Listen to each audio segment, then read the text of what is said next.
Hello, my name is Avery Holland, and today I'm going to be talking to you about dogs.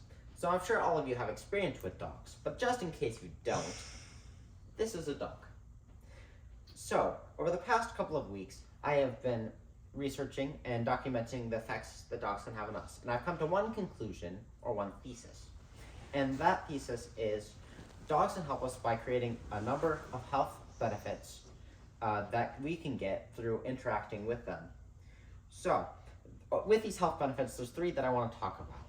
First, your overall well-being. Second, your regulation of stress.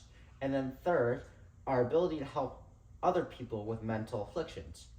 I'll be going into the overall well-being section first. There was a study done by Odental and Mediantes in 2003 that showed that interacting with dogs could lead to a significant increase in plasma OT, or plasma oxytocin, in both humans and in dogs after 5 to 24 minutes of stroking a dog. And this is illustrated here by the release of chemicals of a variety kinds, and then that having an effect on the rest of your body. And the effect on your rest of your body is also very important. Another study done by the University of New Mexico and written by Robinson and Segal showed that interacting with dogs could lower your blood pressure and also improve your liver function. Additionally, in terms of blood pressure and heart health, the American Heart Association has drawn correlations to longer longevity and lower risk of heart disease and other heart complications.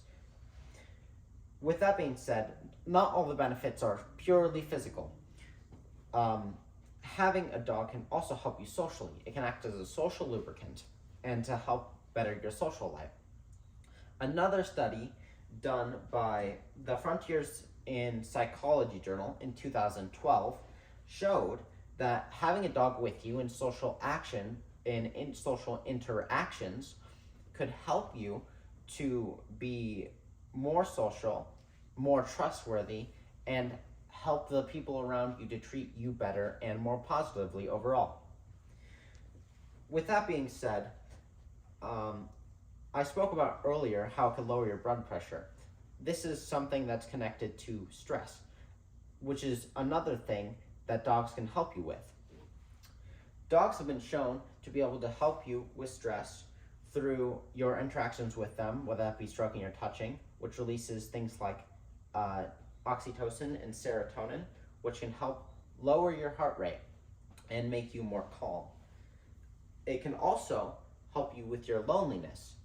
There's this graphic here that shows that towards the beginning of COVID-19, people weren't very interested in having a dog, but as it went on longer and longer and the years progressed, people became steadily more interested in owning or adopting a dog, which is why these animals can be so useful for combating loneliness, in whether that be in normal adults or in college students. So, another study by Frontiers in Veterinary Science, written in 2021, has also shown that it can help lower your cortisol. Your cortisol is the body's response to stress, or to stressors. And having this ability to lower it means that you can handle more stress and manage your stress more effectively with a dog. With that being said, this comforting presence can also be transferred to people with mental conditions. After World War II, in the 60s, is when a man by the name of Boris Levinson started to talk about and research this thing called pet therapy, which he coined in 1964. And then eventually, after much effort in the 1970s, there started to be studies about this. And with these studies, they discovered that it could help with people with a number of conditions, as shown here. It can help people with PTSD, people in long-term care facilities, people with Alzheimer's. And this is very important. And with these conditions, there's a bunch of different elements depending on the condition. People with Alzheimer's could be calmer and more agreeable and also less aggressive. People with PTSD could have reduced symptoms overall and to be able to be more steady, more stable overall.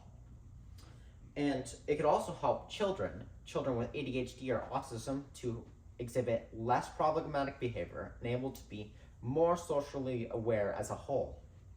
So with that being said, I will now begin to sum up everything that I've said so far.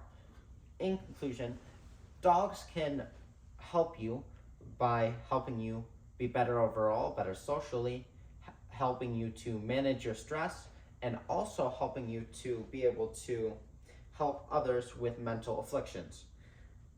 What I want you to take away from this is that dogs can be a useful tool to be able to